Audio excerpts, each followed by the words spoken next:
Au niveau du concours, je vous parlais tout à l'heure du risque.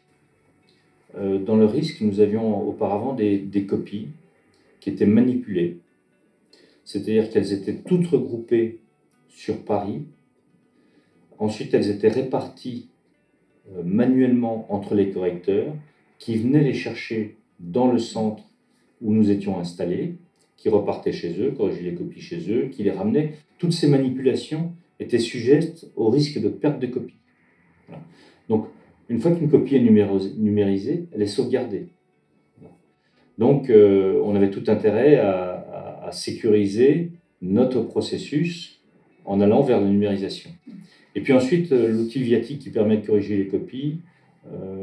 Je me permets de m'exprimer au nom de l'ensemble de nos correcteurs, qui sont à peu près 350 pour le concours Mine-Pont. Voilà, ils sont vraiment enchantés de travailler avec cet outil qui est très performant, qui leur permet de corriger en gagnant du temps d'abord, avec un outil qui est très convivial, et là aussi qui permet d'assurer une très bonne équité dans la notation.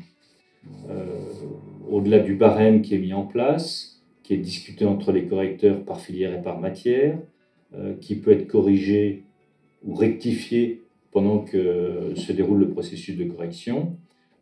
Sur chacune des copies, nous avons une case d'observation qui est remplie par les différents correcteurs.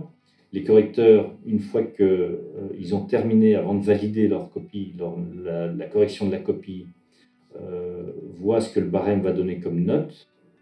Et donc, on leur demande de prendre un petit peu de recul pour se dire, mais ce candidat, avec le barème, il a 10, est-ce que ça correspond au sentiment que j'ai après avoir corrigé la copie? Bref, on est très très attentif, vous voyez, à donner de la robustesse au processus de correction, et Viatic est vraiment un outil très précieux pour ça. Je sais, c'est toujours difficile dans une communauté de changer les méthodes de travail. Donc, je peux remercier d'ailleurs les correcteurs d'avoir accepté de jouer le jeu. Voilà. Donc, la décision qui était prise au niveau du concours, c'était de passer sous la correction numérisée avec l'outil Viatic pour l'ensemble des correcteurs du concours. On aurait pu imaginer un autre mode d'action en le faisant par phase progressive, en testant avec peut-être telle matière, mathématiques, français, physique. Donc là, le concours a décidé de basculer intégralement et les correcteurs ont joué le jeu. Au départ, bien sûr, certains étaient réticents, il a bien fallu s'y mettre et voilà, ça s'est remarquablement passé. Pourquoi? Parce qu'on a un outil qui est convivial. Mais bon, voilà, ça s'est fait avec la présentation de l'outil, une démarche d'appropriation de l'outil avant la correction, et ça a très bien fonctionné.